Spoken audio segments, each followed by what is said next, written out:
बिस्मिल्लाहिर्रहमानिर्रहीम। अस्सलाम वालेकुम डियर स्टूडेंट्स, मैं हूं हामिद यासीन और आप देख रहे हैं हामिद अकेडमी इंडिया। आज से हम करने जा रहे हैं 9th की मैथ शुरू, और 9th की मैथ का पहला यूनिट है और उसके एक्सरसाइज नंबर 1.1 से हम शुरू करें।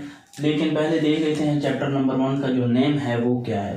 Matrices and determinant of matrices, कालिब और कालिब का मक्ता। ठीक है, मैट्रिसेस क्या होता है और डिटर्मिनेंट ऑफ मैट्रिसेस क्या होता है, इसको हम आगे चल के डिटेल में भी पढ़ेंगे, लेकिन डिटर्मिनेंट को हम डिटेल में आगे पढ़ेंगे। लेकिन अभी जो है हम वो बात कर लेते हैं मैट्रिसेस की, कालिब क्या होता है। ठीक है, कालिब क्या होता है कि आप कोई भी कालिब जो होता है वो एक सेट कालिब को अगर आप इस तरीके से बॉक्स ब्रैकेट के अंदर, ठीक है जी, ये कौन सी ब्रैकेट हैं, बॉक्स ब्रैकेट हैं, जिन्हें हम बड़ी ब्रैकेट भी कहते हैं। अगर आप इनके दरमियान किसी भी चीज़ को लिख देते हैं तो इसको क्या कहते हैं, मैट्रिसेस कहते हैं, मैट्रिक्स कहते हैं, कालिब कहते हैं। ठीक है, अब ये जो अंदर की सारी चीज़ें हैं 1 2 3 4, ये इस कालिब के क्या कहलाते हैं, एलिमेंट कहलाते हैं, रुकन कहलाते हैं। ठीक है, ये तो था कालिब। और डिटर्मिनेंट क्या होता है वो हम आगे चल के डिटेल में करेंगे।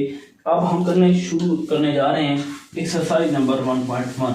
ठीक है, उसका जो पहला क्वेश्चन है वो ये है कि find the order of matrices, कालिब का आपने मर्तबा बताना है। ठीक है, तो आपको बुक के अंदर आपके कुछ मैट्रिसेस गिवन है, तो इनका हमने क्या बताना है, ऑर्डर बताना है। ऑर्डर कैसे बताते हैं, एक कालिब लिखा हुआ है, फर्स्ट मैट्रिसेस है A = 2 3 - 5 6। ठीक है, अब ये जो मैट्रिसेस गिवन है इसका हमने ऑर्डर कैसे बताना है। ठीक है, वो ज़रा देखें। कालिब के अंदर दो तरह की चीज़ें हैं, एक जो है इस तरीके से लाइन जा रही है और एक अगर देखें तो ऊपर से नीचे की तरफ जा रही है। ठीक है, जो इस तरह की लाइन होती है उसको हम क्या कहते हैं, रो। इस तरह की लाइन मतलब वर्टिकल लाइन जो होती है उसे हम क्या कहते हैं, रो कहते हैं। ठीक है, उर्दू में इसे कतार कहते हैं। और जो ऊपर से नीचे चीज़ आ रही है उसे हम क्या कहते हैं, कॉलम, जो हॉरिजॉन्टल है। ठीक है, हॉरिजॉन्टल लाइन को आप क्या कहेंगे, कॉलम, और जो वर्टिकल लाइन होगी उसे आप क्या कहेंगे, रो कहेंगे। ठीक है, और जो कालिब का मर्तबा होता है, जो ऑर्डर होता है वो कैसे निकालते हैं, ऑर्डर जो होता है वो इक्वल होता है रो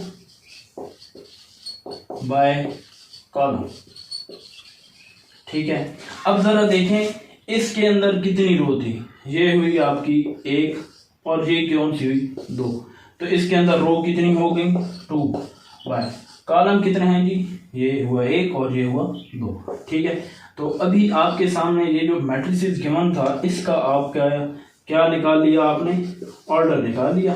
ठीक है, ऑर्डर निकालना आसान हो गया कि आपने जो मैट्रिसेस गिवन होगा उसको देखना है और फिर उसके अंदर आपने रो गिननी है। ठीक है, रो और फिर क्या गिनना है, कॉलम। जितनी रो होंगी वो रो फर्स्ट में आ जाएंगी, कॉलम जितने होंगे वो आपके पास सेकंड में आ जाएंगे। मतलब ये हुई रो और ये हुई कॉलम। सिंपल आप ये वाला फार्मूला भी याद रख सकते हैं, रो बाय कॉलम। ठीक है, अभी अगला एक मैट्रिसेस हम लेते हैं बी वाला। तो अभी यकीनन आपको समझ आ गई होगी कि जो कालिब का मर्तबा है वो किस तरीके से निकालते हैं। बी कालिब भी बिल्कुल सेम है, बी = 2035 जी। तो अभी आप बताएं कितनी रो हैं इसके अंदर, ये हुई 1 और ये हुई आपकी 2, तो 2 और कॉलम भी कितने हैं 2। इस तरीके के साथ आपके सी मैट्रिसेस है, ये थोड़ा सा नई टर्म का है, 2 और 4। ठीक है, इसमें कितनी रो हैं आप चेक कर लें जी, एक ही रो है, एक ही रो हो गई, और कॉलम कितने हैं 2, तो इसका मतलब ऑर्डर कितना हो गया 1/2 का। क्यों, क्योंकि इसके अंदर एक रो थी और कॉलम कितने थे, एक, ये हो गया और 2, 1/2 का। इसी तरीके से अगला है डी वाला है, वो थोड़ा सा और तरह का है, 4 0 6। तो कितनी रो हैं जी, 1 2 और ये हो गई 3, तो कितनी हो गई 3/, कॉलम कितना है, सिर्फ एक ही है, तो 3/1 का जो है वो आपका मर्तबा आ गया। ठीक है जी, ये डी कालिब का आ गया। आगे इसी तरीके से और कालिब भी हैं, उनके भी हम फाइंड कर लेते हैं। तो इस तरीके के साथ आप मर्तबा जो है वो किसी भी कालिब का फाइंड कर सकते हैं। ई कालिब है आपके पास, ये थोड़ा सा नई किस्म का है, ADBEF, ADBEF ECF, ठीक है।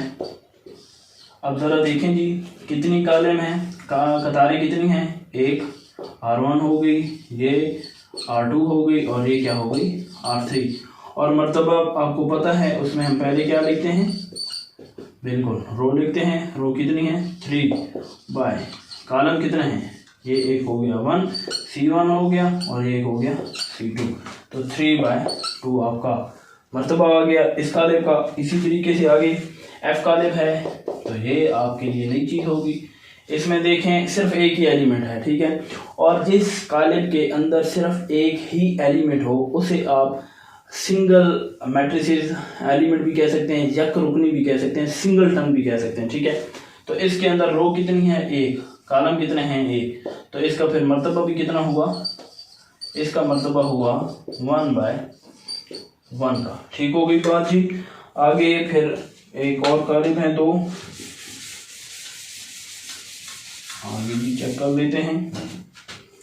जी कॉलम है जी, ये थोड़ा सा लेंथी है, 2 1 2 2 3 2 4 और जी है 0 3 5, ठीक है। इसमें देखें एक कतार, इसमें देखें दूसरी कतार, इसमें देखें तीसरी कतार। तो कतारें कितनी हो गई आपकी, इसकी कतारें कितनी हो गई 3 बाय कॉलम कितने हैं 1 2 और ये 3/3 का मैट्रिसेस आ गया आपका कॉलम, इसका मतलब ये आ गया। और आखिर में है H कॉलम, H किसके इक्वल है जी, H है 2 3 4 1 0 6, 2 3 4 1 0 और 6।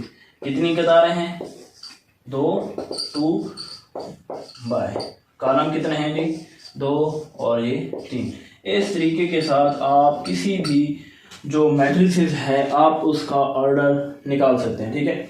तो आज हम ये काम करेंगे, इंशाल्लाह अगली वीडियो में हम दूसरा क्वेश्चन करेंगे। उसमें आपसे ये पूछा जा रहा है कि कौन से कॉलम दूसरे के आपस में मुसावी हैं, मतलब कौन से जो कॉलम हैं वो आपस में इक्विवेलेंट हैं, ठीक है। तो ये इंशाल्लाह नेक्स्ट वीडियो में देखेंगे। तो इजाज़त दीजिए, थैंक्स फॉर वॉचिंग। और अगर चैनल अभी तक सब्सक्राइब नहीं किया तो मेरे चैनल को सब्सक्राइब भी कर दें, वीडियो को लाइक भी कर दें और शेयर भी कर दें।